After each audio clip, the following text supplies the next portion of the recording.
คำว่าห่างเกิดขึ้นที่ใดเกิดกับใครมันบ่สำคัญ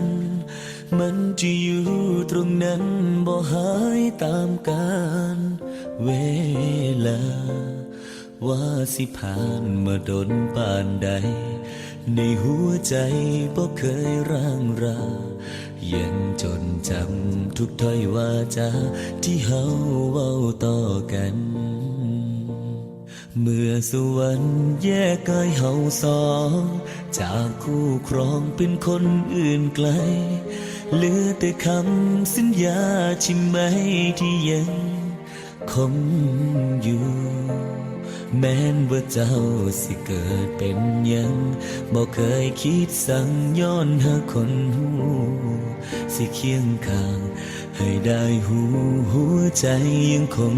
เดิมบ่มีอีหยังมาพังทลา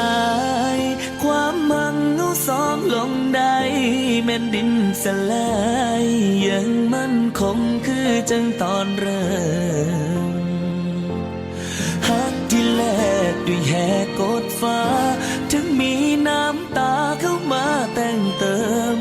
ความปวดร้าวสิเข้ามาเสริมบ่เคยคิดยาก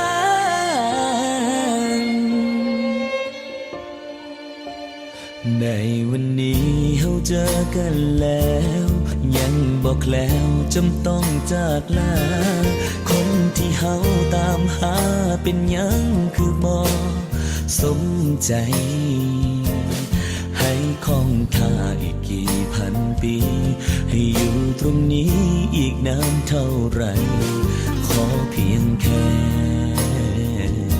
เธอจำฉันได้ชาติไหนก็รอเธอ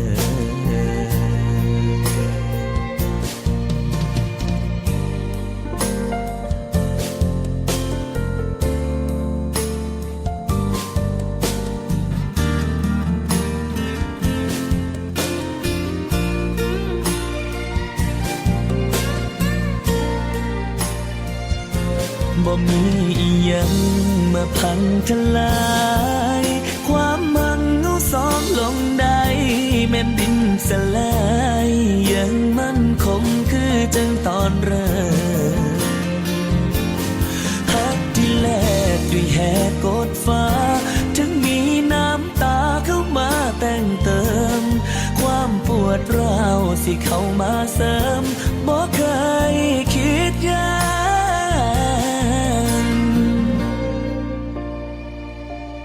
ในวันนี้เฮาเจอกันแล้วยังบอกแล้วจำต้องจากลาคนที่เฮาตามหาเป็นยังคือบ่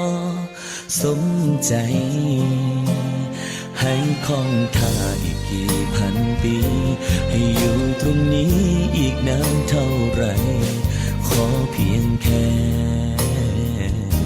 เธอจำฉันได้ชาติไหนก็รอเธอ